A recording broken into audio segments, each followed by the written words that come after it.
What is a pour-over will? You've probably heard that term and have no idea what it means, and most people don't.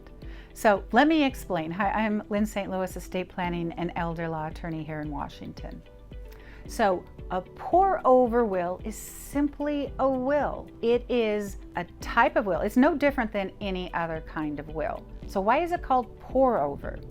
The reason it's called pour-over is, if you've heard that term, your attorney has said that to you, you have a revocable living trust as a component of your estate plan.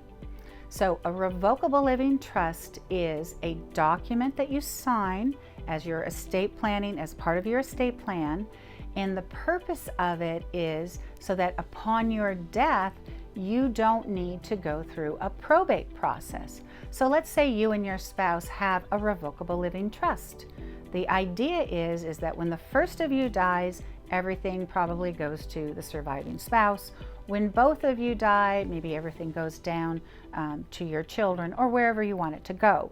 The terms of the trust say where your assets will go, and it all should be done without the need to file a will with the court and start a probate process.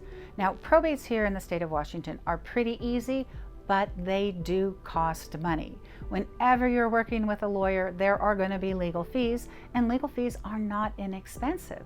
So one of the reasons that people like to have revocable living trusts is that they don't even want to go back and see a lawyer once somebody has died because they don't want to have to pay any more legal fees. All right, so then why do you have a will? Well, the reason you have a pour-over will has to do with the problems with revocable living trusts. Most people don't understand what a revocable living trust is, even if they have it, or what they're supposed to do with it. Why? It doesn't have its own tax ID number. It isn't reported differently on your tax returns. I mean, it's just, and it gives you no asset protections either. It's just like you own it outright. But nonetheless, you still need to fund the revocable living trust. And what that means is you have to retitle all of the assets that you can into the trust. Your investment accounts, your bank accounts, your house.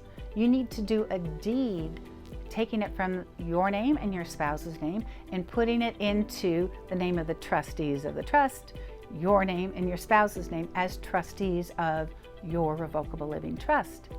So, and sometimes the lawyer who drafted the revocable living trust will help you do all this initial upfront funding work. Sometimes they won't. But let's say you went to a good lawyer and they helped you get it all set up correctly from the start. Then what happens? Maybe you open up a different bank account. Maybe you take your investments and move them elsewhere. Oftentimes people acquire more assets and then they just forget or don't understand that they should be titled in the name of the trust. So what happens next?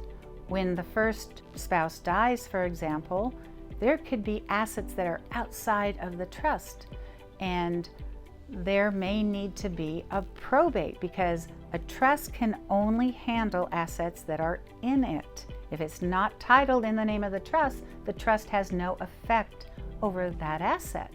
And so if that's the case, and if you have an asset outside of the trust and somebody dies, it may need to go through probate process. So the idea is, all right, here's this directionless asset. It needs to, go into the trust, but one of the spouses has died. So how do they do that? Well, that asset will go through the will. The will be filed with the court. There will be a probate. That asset will go through the will and it'll be poured over back into the trust where it should have been in the first place, but it wasn't. So oftentimes the problems with revocable living trusts is that not only do you have a trust administration when somebody dies, you also have a probate, and the pour-over will captures the asset through the probate and puts it back into the trust.